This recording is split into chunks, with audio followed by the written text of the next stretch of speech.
Hola, el tema de este vídeo es la declaración de la renta. El nombre de este impuesto, IRPF, significa Impuesto sobre la Renta de las Personas Físicas, donde vemos que se refiere a las personas, ya que, por su parte, las personas jurídicas, también llamadas empresas, hacen cálculos parciales cada 3 meses antes de realizar un ajuste anual de este tipo.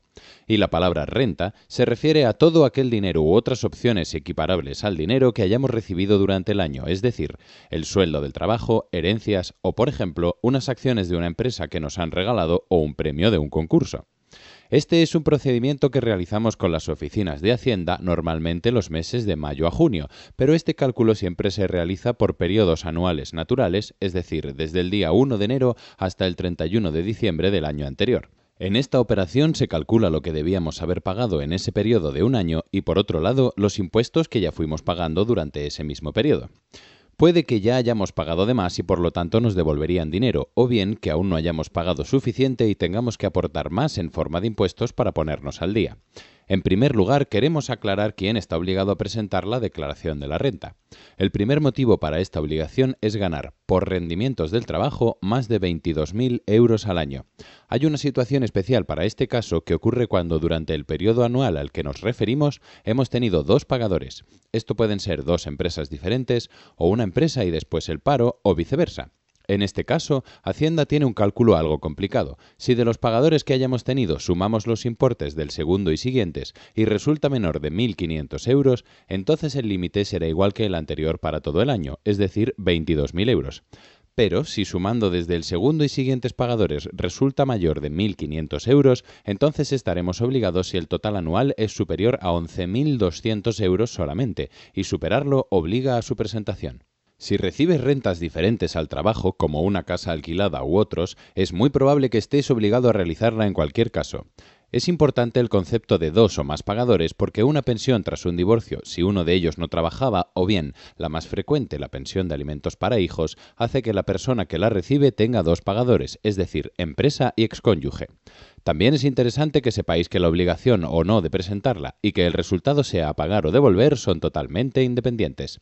Pues bien, si estáis obligados o bien queréis realizarla, esta es la forma que tiene la declaración de la renta. En primer lugar, tenemos la base imponible, que es todo lo ingresado en el año en cuestión. Hay algunas excepciones por las que no se pagan impuestos, pero por lo general será el total ingresado en el año. Esta base se divide en dos clases diferentes, la base general y otra, la base del ahorro. Cada una de estas partes tiene diferentes porcentajes de impuestos. Empezando por la base general, encontramos los rendimientos del trabajo, el alquiler que percibimos por una vivienda o la variación de nuestro patrimonio, por ejemplo, con el premio de un concurso. El segundo grupo, la base imponible del ahorro, tenemos elementos como los dividendos de acciones que tengamos o también el beneficio de un plazo fijo en el banco. Otro dinero que entra en este grupo son las cuantías como resultado de un seguro de accidentes, siempre y cuando seamos la persona que lo contrata y quien lo recibe.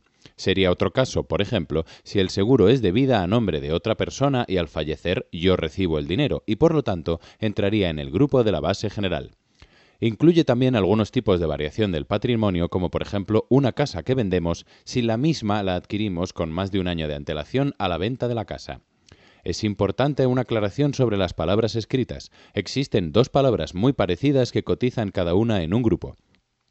La primera, capital inmobiliario, que se refiere a cosas fijas, significa, por ejemplo, aquellas percepciones por el alquiler de estas casas o locales que tengamos y cotizan en la base general. Por otro lado, el capital mobiliario se refiere a cantidades más libres como los ejemplos anteriores de rendimientos de acciones o plazos fijos, que cotizan en la base del ahorro de forma diferente. Pues bien, una vez que hemos calculado nuestras dos bases imponibles de impuestos, calcularemos las reducciones para estas bases. Cuidado de no confundir reducción con otro concepto, la deducción, que explicaremos posteriormente. Estas reducciones se descuentan de la base general y en caso de que nos sobrase reducción, se pasaría el sobrante a la base del ahorro. En el caso de las personas con discapacidad, esto es una información importante ya que obtienen más reducciones de la base general y frecuentemente sobraría para aplicarla a la base del ahorro.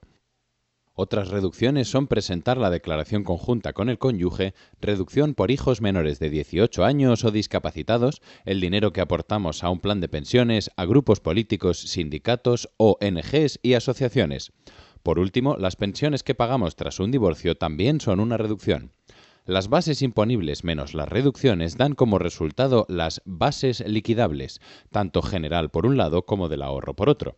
Hasta este punto se realiza de la misma forma en toda España, salvo País Vasco y Navarra, ya que es una competencia estatal. Pero a partir de aquí, la responsabilidad de aplicar el porcentaje de estas bases liquidables que están sujetas a impuestos se comparte al 50% entre el Estado español y la comunidad autónoma donde vivimos. La parte que es competencia de la comunidad autónoma va desde el 25% hasta el 52% dependiendo de dónde residamos.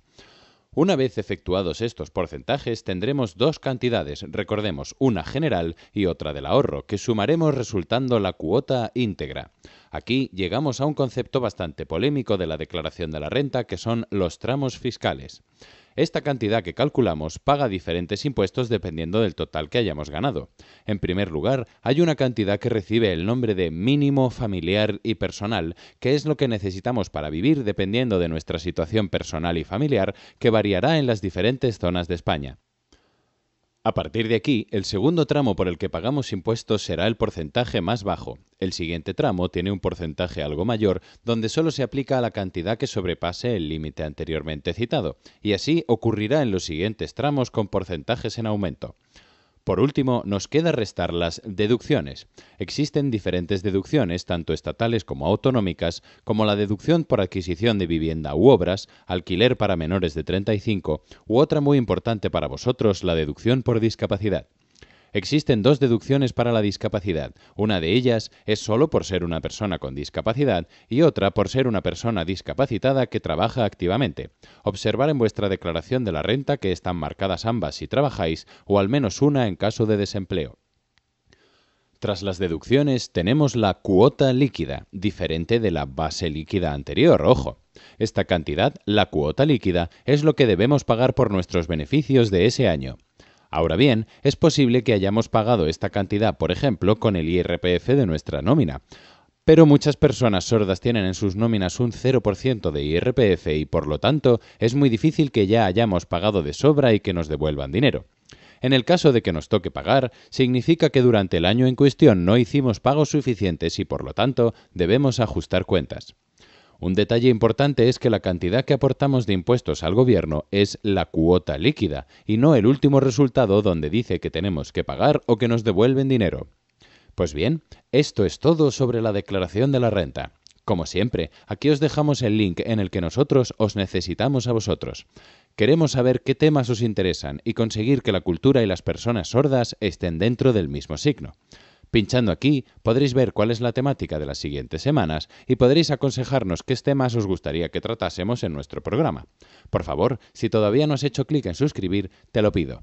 Para nosotros es muy importante y nos ayuda a mejorar nuestros vídeos, pero sobre todo recibirás automáticamente avisos cuando publiquemos nuevos vídeos interesantes. Muchas gracias y hasta la vista.